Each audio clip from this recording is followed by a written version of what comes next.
교도하겠습니다. 다 함께 일어나셔서 교도하겠습니다. 제가 먼저 읽겠습니다. 그러므로 남을 판단하는 사람아, 누구를 막론하고 네가 핑계하지 못할 것은 남을 판단하는 것으로 네가 너를 정죄함이니 판단하는 네가 같은 일을 행함이니라.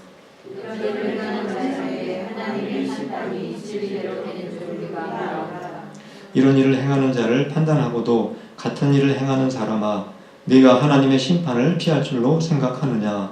혹 내가 하나님의 인자하심이 너를 인도하여 회개하게 하시지 말지 못하여 그의 인자하심과 용납하심과 이 참으심이 성함을 말지하시며. 다 함께 읽겠습니다. 다만 내 고집과 회개하지 아니한 마음을 따라 진노의 날 곧 하나님의 의로우신 심판이 나타나는 그날에 임할 진노를 네게 쌓는도다. 아멘. 앉아주시겠습니다.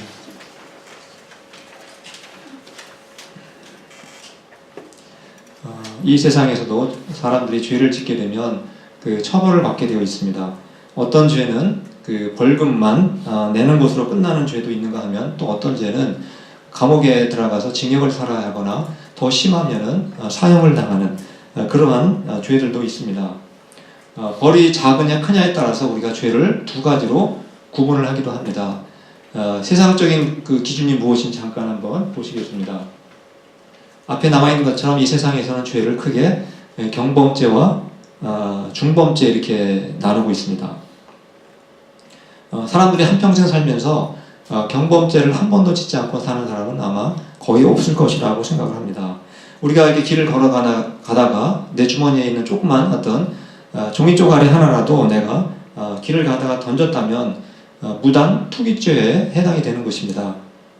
또 지나가는 친구에게 큰 소리로 불러서 주변 사람들에게 시끄럽게 했다든가 하면은 그러한 죄를 법적으로는 고성방가죄라고 이렇게 부릅니다. 또 운전을 하다가 우리 급하면 실례를 하는 경우가 많습니다. 또는 침을 뱉기도 하고, 이러한 죄들을 노상방조죄라고 이렇게 부릅니다. 이런 것들 이외에도 새치기 하는 것, 그리고 뭐 과다 노출하는 거라든가, 또 험한 동물을 우리가 끈을 묶지 않고 다니는 경우에는 위해동물 관리 소홀죄, 그리고 빈집을 무단으로 출입하게 되는 경우도 경범죄에 해당이 되고, 이것은 별로 그런 일은 없지만 한국에는 무임승차죄를 굉장히 많은 사람들이 짓고 있습니다. 또 장난 전화, 이러한 죄들이 다 경범죄에 해당이 되는데, 우리나라 같은 경우에 법적으로 50개의 경범죄 항목이 있다고 합니다. 그리고 대부분의 이러한 그 경범죄들은 벌금형으로 처벌을 받게 됩니다. 그러나 술을 마시고 동네를 시끄럽게 했다든가 하는 경우에는 그 유치소에, 경찰서 유치장에 음주 소란죄로 며칠 동안 갇혀 있다가 나올 수도 있긴 합니다. 그렇다면 두 번째에 해당되는 이 중범죄, 영어는 펠런이라고 보통 그러죠. 이 중범죄에 해당하는 죄들에는 어떤 것들이 있는 것 같습니까? 다 일반적으로 우리가 알고 있듯이 살인죄, 뭐 강도죄, 또 뭐 성폭행죄라든가 방화죄라든가 뇌물죄, 이러한 죄들은 다 중범죄에 해당이 됩니다.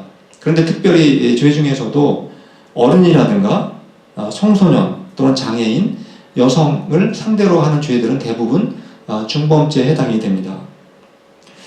그런데 또 이제 그 미국 같은 경우에는 특별히 아주 큰 중범죄로 다루는 죄가 있다고 합니다. 그게 바로 가정 폭력죄라고 합니다.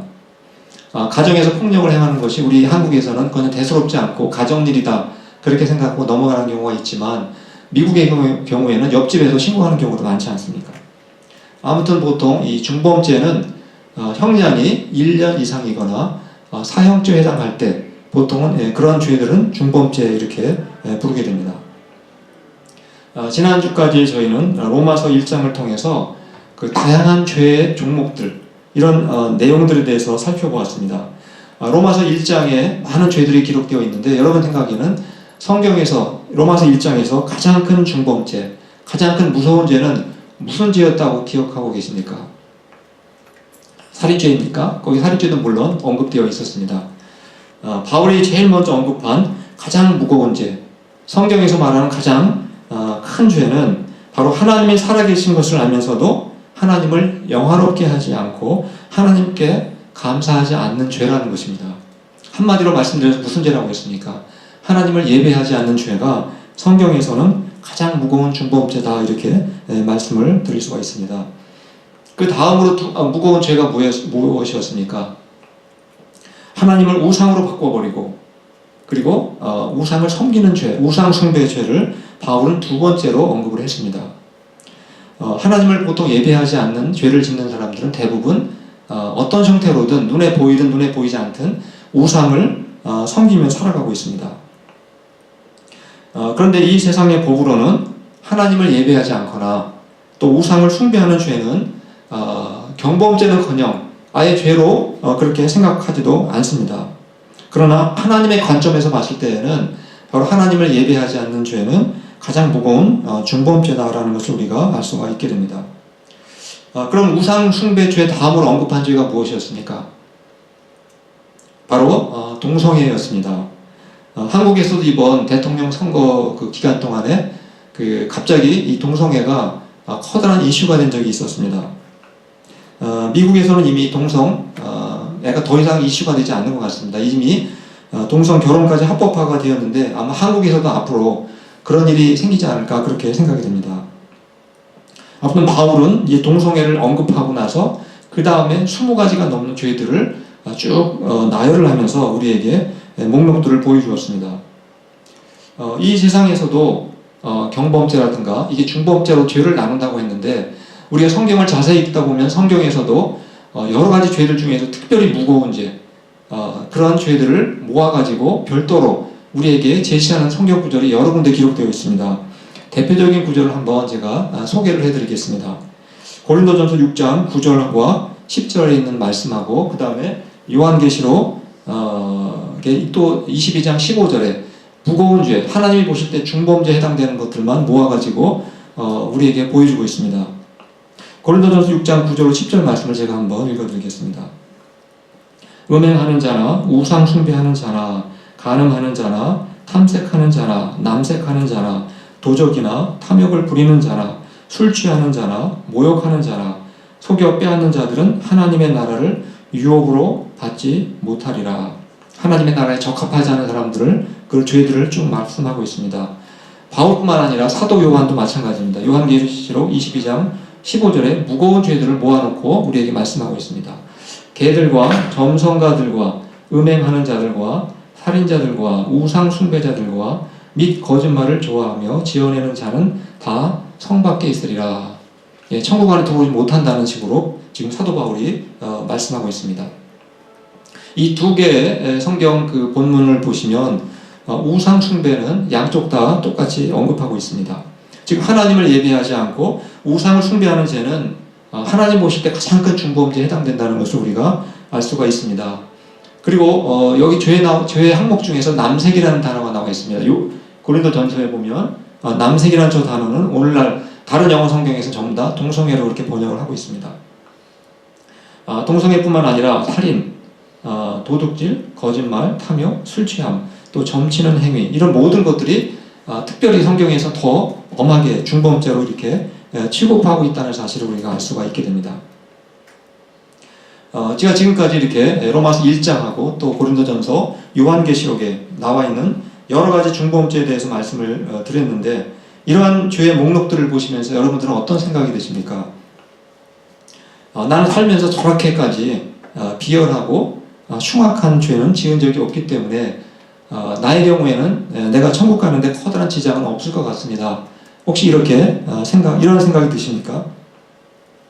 당시의 유대인들은 이러한 죄들은 하나님을 모르는 바로 이방인들이나 짓는 죄이지 자신들은 저러한 죄를 짓지 않고 그래서 자신들은 깨끗하다, 거룩하다 이렇게 생각을 했습니다. 그리고 혹시라도 자신들이 혹시 저 중에 하나를 죄를 짓는다 할지라도 하나님께서는 우리는 택한 백성이기 때문에 하나님께서 우리를 봐주시거나 눈 감아주실 것이다 이렇게 생각을 하면서 그렇게 살았다는 사실입니다. 그렇게 생각하는 유대인들에게 사도 바울이 엄청난 선언을 합니다. 로마서 2장 1절에 기록되어 있습니다. 오늘 읽었던 말씀인데 제가 한번 읽어드리겠습니다. 그러므로 남을 판단하는 사람아 누구를 막론하고 네가 핑계하지 못할 것은 남을 판단하는 것으로 네가 너를 정죄함이니 판단하는 네가 같은 일을 행함이니라. 바로 자신은 깨끗하다고 생각했던 유대인들에게 바울이 말하고 있는 것입니다. 너희들은 눈에 보일 정도로, 사람들이 볼 정도로 비열한 죄, 흉악한 죄는 짓지는 않았던 것처럼 보이지만 사실상 너희들도 똑같은 죄를 짓고 있는 것이다, 이렇게 말하고 있는 것입니다.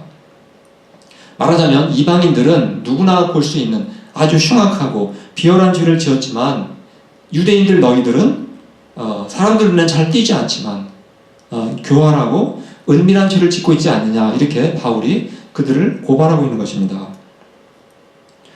예수님이 오시기 전에 침례 요한이 먼저 와서 예수님을 준비했습니다. 이 침례 요한은 당시 유대인들의 최고 지도자였던 바로 바리새인들에게 다음과 같은 독서를 퍼부었습니다. 마태복음 3장 7절 말씀을 한번 보시겠습니다. 요한이 많은 바리새인들과 사두개인들이 침례 베푸는 대로 오는 것을 보고 이르되 독사의 자식들아, 누가 너희를 가르쳐 임박한 진노를 피하라 하더냐. 지금 침례 요한은 비열하고 흉악한 죄를 짓는 이방인들에게 지금 책망을 하고 있는 것이 아닙니다. 바로 자신들을 깨끗하다고 생각하는 바로 유대인들을 향해서, 특별히 종교 지도자들이었던 바리새인들을 향해서 너희들은 독사의 자식과 똑같다, 이렇게 폭언을 퍼부은 것입니다. 예수님이 이 땅에 오셔서 많은 설교, 비유를 말씀하셨습니다. 예수님은 설교를 대부분 이방인들에게 하신 것이 아니라 바로 하나님을 잘 믿는다고 생각하는 유대인들한테 설교를 많이 하셨습니다. 특별히 성경을 잘 알고 있는 성경 전문가들인 바리새인들에게도 많은 설교를 행하셨습니다. 바로 유대인들의 가장 큰 자부심이 무엇입니까? 지금도 마찬가지입니다. 지금도 유대인들은 자신들은 모세율법을 갖고 있다는 것이 커다란 자부심을 가지고 있습니다. 그래서 율법을 가지고 있지 않는 이방인들은 그들은 사람 취급을 하지 않았습니다. 짐승 취급을 했습니다. 그리고 그들은 율법이 없기 때문에 그렇게 비열하고 그리고 흉악한 죄를 짓는다라고 그렇게 비난을 했던 것이었습니다. 그런데 예수님께서는 침례 요한처럼 바리새인들에게 역시 아주 혹독한 말씀을 하십니다. 마태복음 23장 25절에서 26절 말씀을 제가 한번 읽어드리도록 하겠습니다. 화 있을진저 외식하는 서기관들과 바리새인들이여, 잔과 대접의 겉은 깨끗이 하되 그 안에는 탐욕과 방탕으로 가득하게 하는도다. 눈먼 바리새인이여, 너는 먼저 안을 깨끗이 하라. 그리하면 겉도 깨끗하리라. 예수님은 그냥 혹독하게 폭언을 쏟아부으신 것만이 아니라 지금 바리새인들에게 저주를 하신 것입니다. 그들을 향해서 너희들은 눈이 먼 장님과 똑같다, 이렇게 말씀하십니다. 그리고 예수님은 그들이 이방인처럼 비열하고 그리고 흉악한 죄를 지었기 때문에 저주하신 것이 아니라 바로 그들의 교활하고 은밀한 죄를 대해서 예수님께서 지금 저주를 하신 것입니다. 이 바리새인들은 겉으로 보면 정말 깨끗하고 거룩한 사람들이었습니다. 그들의 종교 생활은 정말 철저했습니다. 오늘날도 여러분 무슬림 같은 사람들은 하루에 정기적으로 5번 기도를 한다고 합니다. 물론 우리가 밥 먹을 때 3번 기도하는 것, 그건 빼고 특별히 형식을 갖추어서 기도를 5번을 하는데, 새벽에 1번 기도를 하고 점심 때 기도하고 오후에 기도하고 해질 때 하는 기도가 있고 저녁 기도를 한다는 것입니다. 형식을 갖춰서 일정한 시간 동안 5번에 걸쳐서 기도를 한다고 합니다. 또 먹지 말라는 음식은 지금도 철저하게 지키고 있습니다. 이러한 무슬림처럼 바리새인들도 철저하게 종교 생활을 했습니다. 그들도 금식도 하고 기도도 하고 음식은 철저하게 가렸습니다. 그런데 예수님께서는 바리새인들을 향해서 너희가 겉은 깨끗한 것 같지만 너희의 마음속에는 탐욕과 방탕으로 가득 차 있다, 이렇게 말씀하고 계신 것입니다. 즉 그들은 겉으로 보기에는 비열하고 흉악한 죄를 짓지 않는 것 같이 보였지만 그들의 마음속에는 교활하고 은밀한 죄를 짓고 있다, 이렇게 말씀하신 것입니다. 또 이 바리새인들은 열심히 종교생활을 했지만 형식주의에 빠져 있었습니다. 누가복음 6장 2절 말씀 한번 보시겠습니다. 어떤 바리새인들이 말하되 어찌하여 안식일에 하지 못할 일을 하느냐. 바리새인들이 예수님께 한 질문입니다. 예수님은 특별히 안식일 날에 병자들의 병을 많이 고쳐주셨습니다. 그러나 그들은 형식주의적인 예배에 빠져 있었기 때문에 안식일 날에 병자의 병을 고치는 예수님의 선한 행동을 보고도 안식일을 깨뜨렸다라고 예수님을 비난하게 되었습니다. 그리고 나중에는 안식일을 제대로 지키지 않았다는 이유 때문에 예수님을 죽이려고 음모까지 꾸미는 그러한 행동을 하게 됩니다. 유대인들은 자신들은 하나님의 택하신 거룩한 백성이기 때문에 자신들은 무슨 짓을 해도 천국에 자동으로 들어갈 수 있다라는 그러한 착각을 하며 살았습니다. 그런데 예수님께서 그렇게 생각하는 그들에게 충격적인 말씀을 하십니다. 마태복음 5장 20절 말씀을 한번 보시겠습니다. 한번 우리 같이 읽어보겠습니다. 시작. 내가 너희에게 이르노니 너희 의가 서기관과 바리새인보다 더 낫지 못하면 결코 천국에 들어가지 못하리라. 그들은 나름대로 우리는 택한 백성이니까 어떤 혹시 실수를 할지라도 천국에 갈 수 있다고 하는 그런 자부심을 갖고 있었습니다. 근데 예수님은 이방인을 향해서 너희가 천국에 들어가지 못한다라고 말씀하신 것이 아니라 너희가 바리새인보다 더 올바르게 생활하지 않으면 천국에 들어갈 꿈도 꾸지 말라. 이런 식으로 예수님께서 말씀하신 것입니다.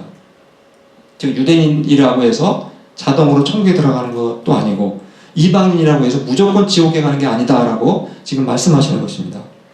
그럼 하나님은 도대체 어떤 기준에 따라서 사람들을 천국에도 들어보내시고 지옥에도 들어가게 하신다고 생각하십니까?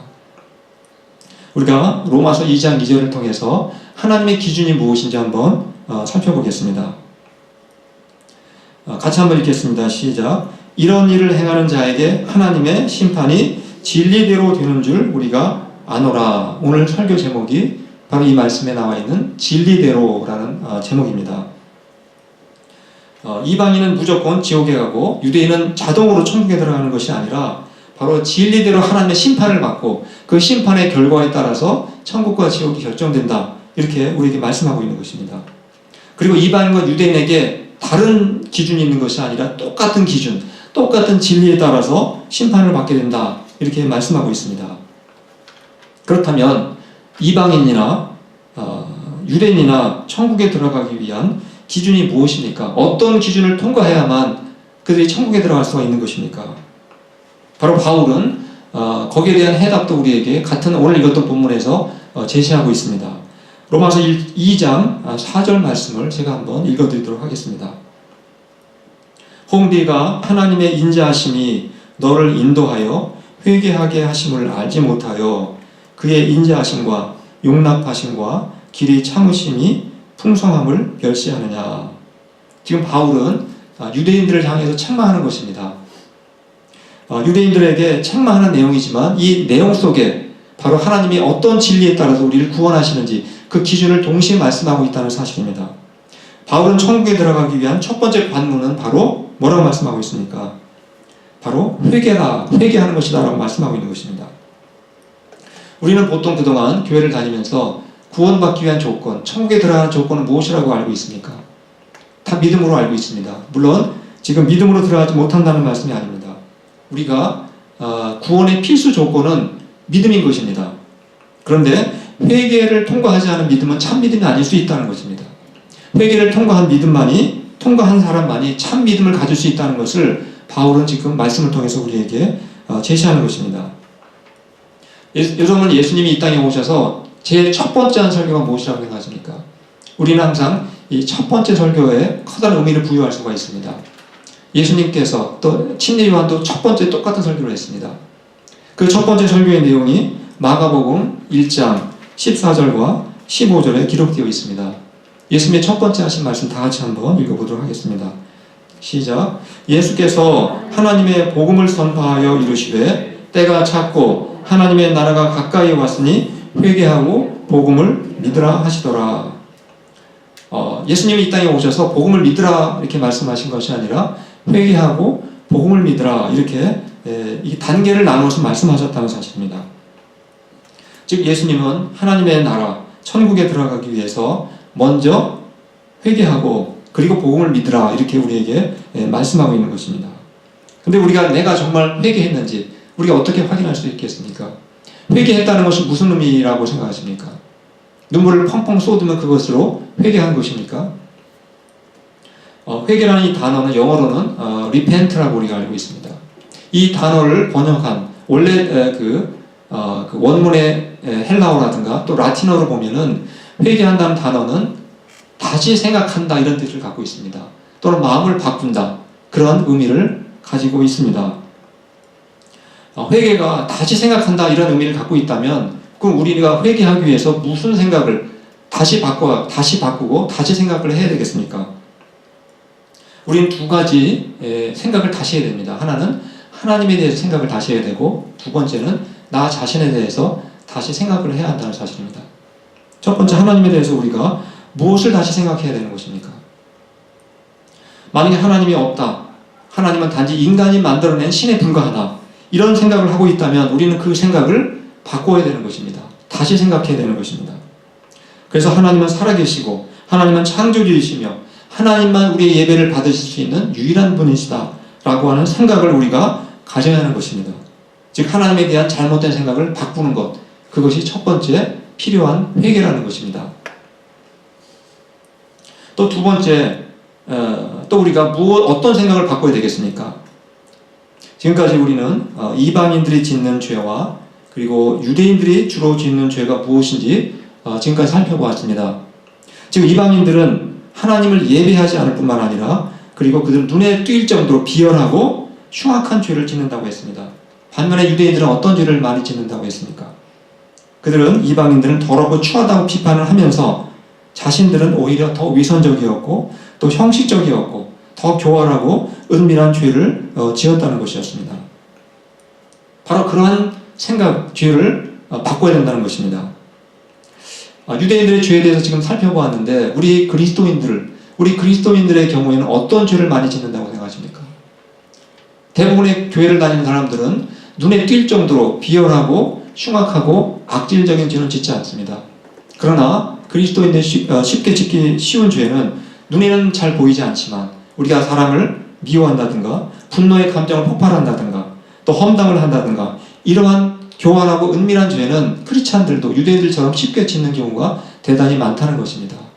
바로 우리는 이방인들만 죄인이라고 그들만 죄인이라고 생각하는 것이 아니라 바로 우리들도 역시 하나님 보실 때 교활하고 그리고 은밀한 죄를 지을 수 있다는 사실을 인정을 해야 한다는 것입니다. 그러한 생각을 우리가 가져야 된다는 것입니다. 그래서 우리는 하나님에 대한 생각도 바꿀 뿐만 아니라 나 역시 나도 이방인처럼 비열하고 흉악한 죄를 지을 수도 있는 죄인이고 또 교활하고 은밀한 죄를 지을 수도 있는 그러한 죄인이라는 사실을 인정을 해야 한다는 것입니다. 그것이 바로 회개의 두 번째 요소인 것입니다. 만약에 여러분들이 난 단 한 번도 흉악하고 그리고 비열한 죄를 지은 적도 없고 단 한 번도 위선적이고 형식적이고 또 교활하고 은밀한 죄를 지은 적도 없다 이렇게 생각한다면 우리는 더 이상 복음을 믿을 필요가 없는 것입니다. 왜냐하면 본인이 그러한 사람은 예수님과 동급이기 때문에 그렇습니다. 것입니다. 그러나 우리 자신이 예수님과 동등한 수준이 아니라고 인정하신다면 우리는 하나님 앞에 나는 의인이 아니고 죄인이라는 사실을 생각을 갖고 그렇게 고백하는 것이 회개의 두 번째 필요한 조건이라는 것입니다. 즉 회개라는 것은 지금까지 말씀드린 것처럼 두 가지를 생각을 바꾸는 것입니다. 하나님에 대한 잘못된 생각을 바꾸는 것이고 두 번째는 나에 대한 생각을 바꾸는 것, 바로 그것이 회개라는 것입니다. 이렇게 우리가 생각을 바꾸고 마음을 바꾸게 될 때 비로소 우리의 행동도 자연스럽게 열매를 맺으면서 바뀌게 된다는 사실입니다. 이렇게 회개하는 사람만이 예수님이 나 같은 죄인을 대신해서 십자가에서 죽으셨다고 하는 이러한 복음을 진심으로 믿을 수가 있게 된다는 사실입니다. 우리가 회개 자체가 우리를 구원하지는 못합니다. 그러나 회개한 사람만이 참된 믿음을 가질 수가 있기 때문에 그래서 회개는 구원을 받기 위한 조건이다. 첫 번째 단계라고 그렇게 말씀을 드리는 것입니다. 바울은 이방인들이 주로 짓는 죄와 그리고 유대인들이 짓는 죄가 겉으로 보기에는 차이가 있는 것 같지만 진리대로 심판하시는 하나님이 보실 때는 다 똑같은 죄인이라고 이렇게 말씀하고 계십니다. 지금 모든 인간들은 우리를 포함해서 누구나 비열하고 흉악한 죄인인지 아니면 교활하고 은밀한 죄인일 수 있다는 사실입니다. 또 이 세상의 기준으로 봤을 때는 하나님을 예배하지 않고 우상을 숭배하는 죄는 경범죄는커녕 죄로도 인정하지 않지만 하나님이 보실 때는 가장 무거운 죄라는 사실을 우리가 항상 기억을 해야 한다는 사실입니다. 또 진리대로 심판하시는 하나님은 이방인이나 그리고 유대인을 구별하지 않으시고 진실되게 회개하고 복음을 믿는 사람은 누구나 다 구원하시고 천국 백성으로 만들어 주신다는 사실 또한 우리는 기억을 해야 합니다. 즉 하나님은 누구나 진리대로 심판하시고 누구나 진리대로 구원하신다는 사실을 우리가 항상 기억을 해야 합니다. 우리 자신을 한번 돌아보시기 바랍니다. 정말 우리의 모습을, 과거의 우리의 모습이 어땠습니까? 회개하지 않고 고집스럽게 나만을 위해서 살았던 저희들이었습니다. 그러나 하나님은 우리를 그냥 내버려 두지 않으셨습니다. 우리가 회개하고 구원받게 하시려고 하나님은 오랫동안 참고 기다리고 인내하셨습니다. 그리고 우리로 하여금 바로 우리의 생각과 마음을 바꿔 회개하고 그리고 예수 그리스도의 복음을 믿는 이 자리까지 우리를 인도해 주셨다는 사실입니다. 저희 모두 이러한 하나님께 참된 진실함으로 감사함으로 하나님만 예배하시고 또 날마다 우리가 회개와 그리고 믿음의 열매를 맺어가면서 살아가실 수 있기를 간절히 축원합니다. 이 시간 말씀을 기억하시면서 찬송가 279장 함께 부르시고 잠시